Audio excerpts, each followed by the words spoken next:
नमस्कार, म रामदेव यादव गौरीगंज गाउँपालिका वडा नम्बर 6 को एउटा किसान।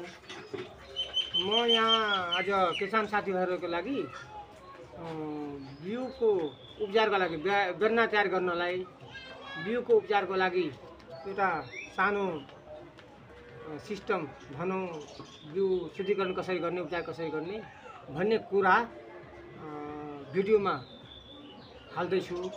यो भिडियो तपाईहरु हेरेपछि कृपया लाइक नगर्दा पनि मलाई मतलब छैन, तर एउटा किसानबाट अर्को किसानसँग पुगुन् यो सिस्टम, यो प्रक्रिया हजुरलाई यो निवेदन छ। तपाईहरुले आफ्नो आफ्नो साथीभाइ किसानहरुलाई यो पोस्ट गर्दै गर्नु होला। त्यसको लागि म आभार व्यक्त गर्दछु। अब यहाँ मैले 35 किलो धानको बिउ उपचारको लागि बीजाणु अमृत बनाउनको लागि यहाँ सामानहरु जोडेको छु। यो 2100 ग्राम ताजा गाईको गोबर हो। यो गमलामा 35 किलो धानको बिउको उपचारको लागि 750 ग्राम गुड र 1.5 लिटर पानीलाई भगभगी पकाएर तयार पारेको गोबरको पाक, अनि यसमा 7 लिटर सङ्लो पानी, यसमा 1.5 लिटर गोँद, गाई मूत्र भन्दा भयो, गाईको मूत्र, अनि यसमा सोयल सञ्जीवनी 350 ग्राम, यसलाई हामीले विधिवत, अनि यसमा यो हिङ बजारमा पाउँछ, यो हिङको मात्रा अनुसार पनि हाल्नु पर्छ यसमा, अनि खाने चुना। अब यसलाई हामीले एउटा तरिकाबद्धले 2 थरीको लिक्विड बनाउने त्यो अब प्रोसेस गर्दैछौँ। सबभन्दा पहिले हामी यो ताजा गाईको गोबर अनि यो सादा पानी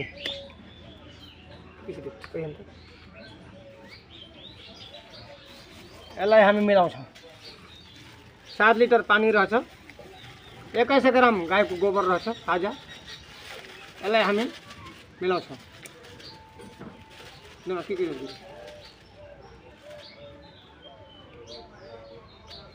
अब यसमा गोबरका ढिक्राहरू जुन छ यसलाई मजाले फेट्ने हैन।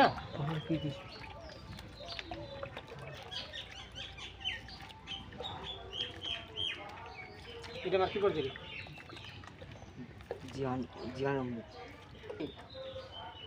यो जुन छ हाम्रो सोयल सञ्जीवनी, यहाँबाट हामीले मोटामोटी 350 ग्राम हाल्छौँ। यो 35 किलो धानको लागि यो बन्दैछ। यो यसमा हालिदिएँ, लगभग 350 ग्राम हालिसकेको छु। अब यो खाने चुना लगभग तपाईँको एउटा पोकोमा 5 ग्राम आउँदो रहेछ। 5, 10, 15, 20, 25, 30 ग्राम खाने चुना हाल्छौँ।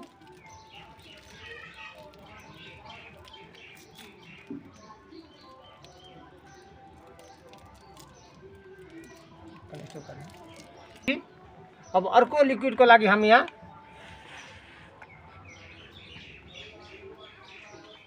गोमूत्र रहेछ, हेर्नुपर्छ गुड,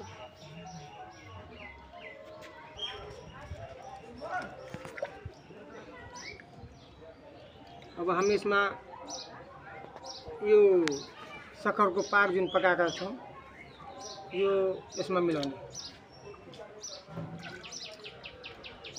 अब यसलाई मिलाइसकेपछि मजाले यो गोबरका गाँठाहरू छोडेर मजाले फिटेर यसलाई लगभग 4 घन्टा त्यतिकै छोडिदिनु हामी।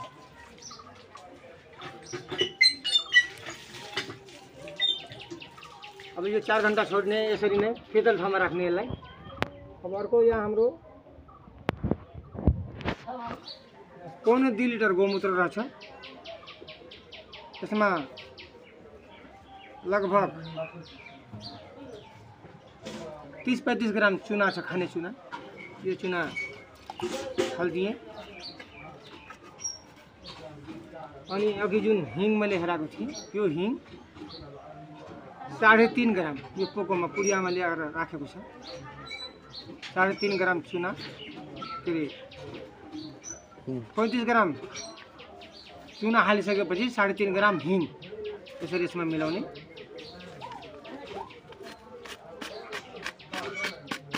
अब यसलाई पनि यसरी मजाले चलाएर यो चुनाको ढिकाहरू मजाले फिटेर यसलाई पनि 4 घण्टा त्यतिकै राख्दिनु। राखिसकेपछि अब 4 घण्टा पछाडि यो दुवै लिक्विडलाई फेरि एक ठाउँ मिलाएर फेरि 5 घण्टासम्म त्यतिकै राखिदिने। त्यस पछाडि यो जीवाणु अमृत हाम्रो तयारी हुन्छ। धानको बिउ उपचारको लागि तयार भइसकेको हुन्छ। तयार भइसकेपछि हामी धानको प्रोसेसिङ गर्दाखेरि त्यो त्यसमा छट गरेर धानको उपचार गर्न सक्छौँ। अहिलेको लागि यति नै छ। पछि फेरि अब 4 घण्टा पछाडि र दुधो मिलाउने बेलामा र फेरि 5 घण्टा पछाडि छर्किने बेलाको भिडियो यही भिडियोमा सामेल गरेर हेराउँछौँ। धन्यवाद। अब हामी धान छटैया प्रक्रियाको लागि धानलाई नुन पानीले छटैया गर्नको लागि पानी नुन घोल्दाखेरि कसरी घोल्नुपर्छ त, कतिको नुन चाहिन्छ, पानी हाम्रो कम्फर्टेबल भयो कि भएन त्यसको जाँचको लागि यहाँ एउटा सानो भिडियो बनाउँदैछौँ हामीले। पहिला पानी देखाउँ। यो सानो बट्टामा अब यहाँहरूको लागि हेर्नलाई मात्र उदाहरणको लागि मात्र यो सानो बट्टामा गर्दैछु। तपाईँहरू अब ठुलो भाँडामा पनि गर्न सक्नुहुन्छ। मैले भाँडोमा गरेको थिएँ अघि, यो मैले उदाहरणको लागि मात्र हेराउँदैछु हजुरलाई। अब यहाँ सङ्लो पानी छ, यहाँ मेरो यो कुखुराको अन्डा रहेछ। यो छोड्दाखेरि हेर्नुहोस् पुरै डुबिहालेको छ, पानीभित्र डुब्यो। अब यसलाई के गर्ने भने यसमा नुन हाल्दै जाने। नुन हालेर यसलाई मजाले घोल्ने, पानीलाई घोल्ने।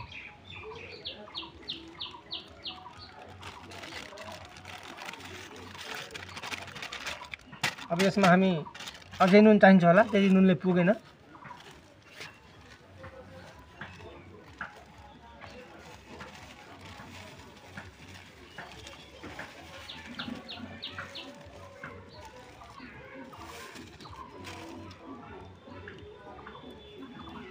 अब यो नुनलाई हामी यसरी घोल्ने।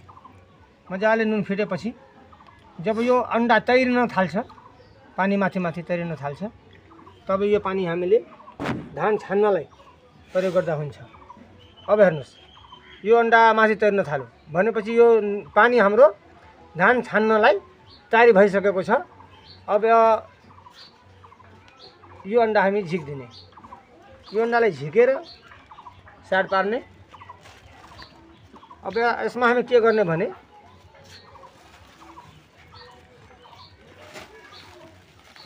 अब यसमा हामी यसरी धान हाल्ने। यो उदाहरणको लागि मात्रै सानो बट्टामा हेराउँदैछु हजुरहरूलाई। तपाईँहरू ठुलो बट्टामा जस्तै 10 किलो धान बराबर 10 लिटर पानीमा लगभग 1.5 पावा नुन खान्छ होला, त्यो आफ्नो अनुसार। अन्डा जब तैर्न थाल्छ अनि अन्डा झिक्दिने अनि पानी धान यसरी हाल्ने। यसमा धान हालेपछि हेर्नुहोस् अब यसरी धान हाल्ने ठुलो बट्टामा। यो त सानो अब उदाहरणको लागि मात्रै मैले यहाँ गर्दैछु। अब यो तैरिएको धान यो पानीको ग्राभिटीले गर्दाखेरि जुन हाम्रो कुपुष्ट धानहरू छ, अपुष्ट धानहरू छ, हुन त धान उम्रिन्छ, यो पनि उम्रिन्छ, तर यो धान फलै राम्रो हुँदैन, बाला राम्रो हुँदैन, रोग भएर आउँछ धानमा। यो माथि तैरिएको धानलाई हामी यसरी छानेर बाहिर फालिदिने हैन। अब यहाँ जुन पानी मुनि जुन बसेको छ राम्रो पुष्ट धानहरू, यसलाई हामी बेग्लै पार्ने। यसरी यो हाम्रो पुष्ट धानहरू हो, राम्रो धान छ। यसरी धान छटाई प्रक्रिया मैले गरेको छु अघि नै। मैले आफ्नो यो धान प्रक्रिया छटाई गरेर यसरी म यहाँ बोरामा भरेर राखेको छु।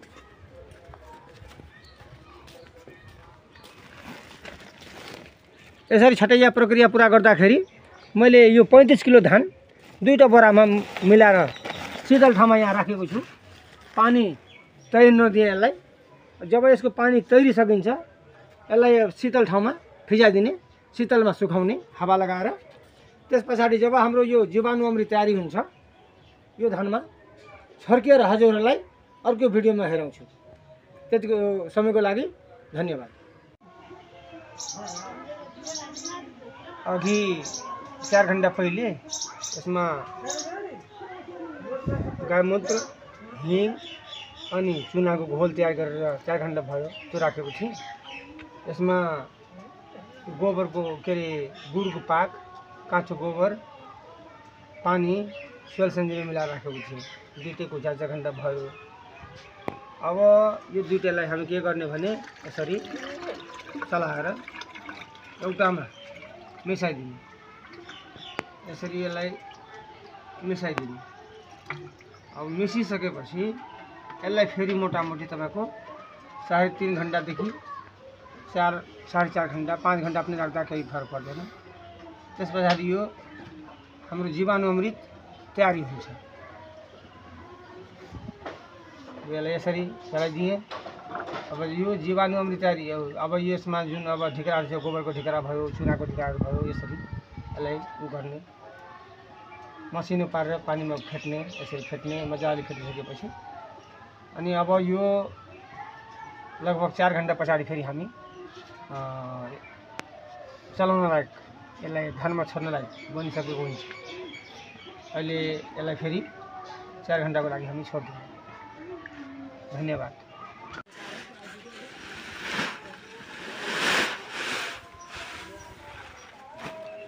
अघि यो धानलाई नुन पानीले उपचार गरिसकेर सङ्लो पानीमा धोइसकेपछि बोरामा हालेर राखेको थिएँ।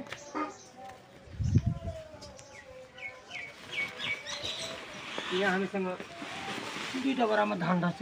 एउटा बोरा खन्याइसक्यो अघि नै, यो बोरा अलि खन्याउँदै थियो।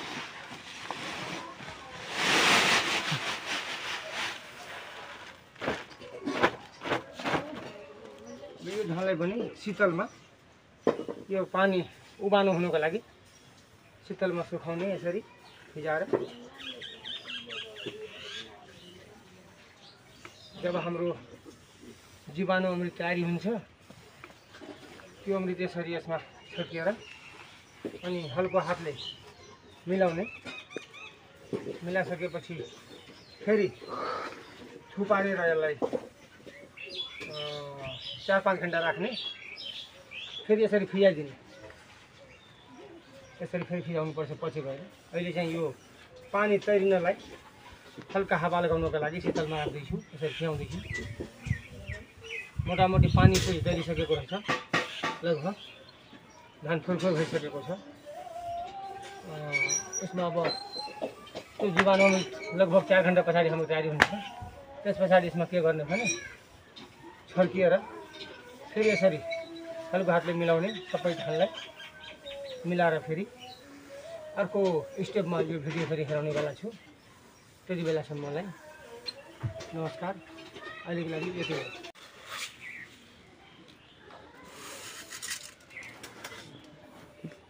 अब यो धान लगभग पानी तैरिसकेको छ। अब यसमा यो चाहिँ हाम्रो जीवाणु अमृत बनाएको छौँ हामीले, यो पनि छर्न लायकको तयारी छ। अब यसमा यसरी अब भुइँमा राख्दा पनि यसरी टेबो स्याहार राख्दा पनि हुन्छ, नभए त्यो ठुलो आरीमा यसरी राखेर यसरी पानी छर्ने, यसरी छर्किदिने अनि यसरी यसलाई फिजाइदिने, हातले हल्को हातले मिलाउँदै जाने।